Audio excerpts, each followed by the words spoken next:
지난 5일 유력한 차기 대권주자이자 당시 충청남도 도지사였던 안희정에게 성폭행범 의혹이 불거졌다.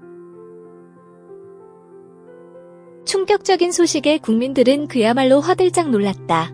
부인을 세상 누구보다 사랑한다던 국민 사랑꾼 또는 정의의 수호자, 여권 신장에 앞장섰던 안 전 지사였기에 성폭행 의혹에 놀라지 않을 수 없었다. 김지은 전 정무비서관 넋을 표정으로 JTBC 뉴스룸과 인터뷰를 하기 전까지 안 전 지사는 신사라는 말이 참 잘 어울리는 사람이었다.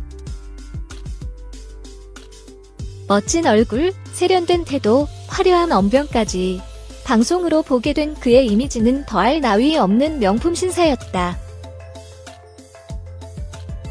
김 전 정무비서의 인터뷰 이후 SNS에서는 안희정에 대한 의견이 분분했다. 누구는 그가 아예 없었던 사람인 것처럼 지우겠다고 했다.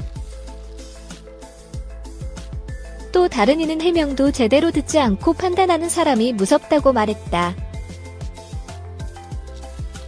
폭로 직후 잠적한 그는 다음날 새벽 합의에 의한 관계였다는 비서실의 입장은 잘못입니다라는 말과 함께 도지사직을 내려놓겠습니다라고 입장을 밝힌다. 그러나 지난 9일에는 김 전 정무비서가 검찰 조사를 받고 있는 가운데 검찰에 돌연 자진 출석해 국민을 또다시 놀라게 했다. 들어갈 때 그는 생각보다 당당한 모습으로 카메라 앞에 서서 국민 여러분 죄송합니다. 아내와 아이들에게 미안하다라고 국민과 가족에게만 사과한다. 조사를 받고 나온 그는 김 전 정무비서에게 사과했지만 성폭행 의혹에 대한 말은 어느 순간 부적절한 성관계는 인정하지만 합의에 의한 성관계였다로 바뀌어 있었다.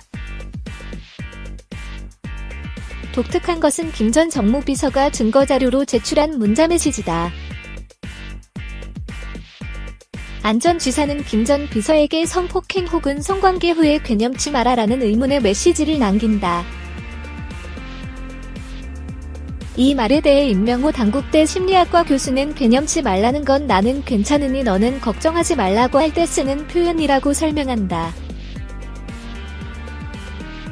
이어 피해자가 상처받아 걱정하고 있는 상황인데 가해자가 나는 걱정하지 않으니 너도 걱정하지 말라고 한 것이라고 해석했다. 임 교수는 안 전 지사의 사례를 권력형 나르시시즘으로 규정하며 그 특징으로 오만함과 함께 상대방을 물적 대상화하고 도구로 착취하는 점이라고 밝혔다. 다른 학자들 역시 그가 권력형 나르시시즘을 앓고 있다는 데 동의했다. 심리학자들에 따르면 그는 한 사람을 자신의 욕망 해소를 위한 도구로 쓴 사람이었다. 그러나 과연 권력형 나르시시즘이 안 전 지사만의 문제일까? 요즘 자고 일어나면 새로운 미투 폭로가 나온다고 할 정도로 우리 사회에는 권력과 지위를 이용한 성범죄가 넘쳐난다. 성범죄 의혹을 받는 사람들은 대부분 굵직굵직한 지위를 갖고 있었다.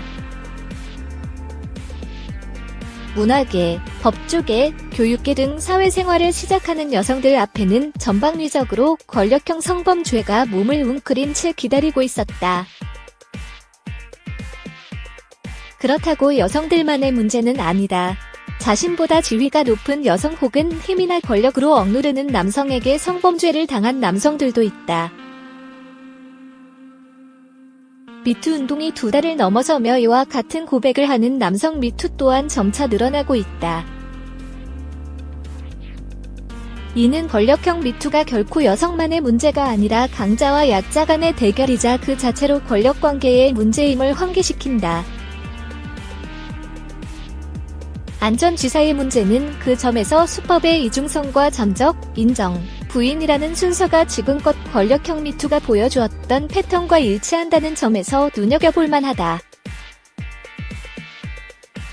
국회에는 현재 미투 관련 법안이 139건 발의돼 있지만 처리된 안건은 단 한 건도 없다. 이대로 가해자의 처벌이 제대로 이루어지지 않는다면 몇 달 후보다 강력해진 권력형 성범죄가 발생한데도 놀랍지 않다. 성폭력 피해자들은 6년 후, 10년 후에도 가해자를 기억한다.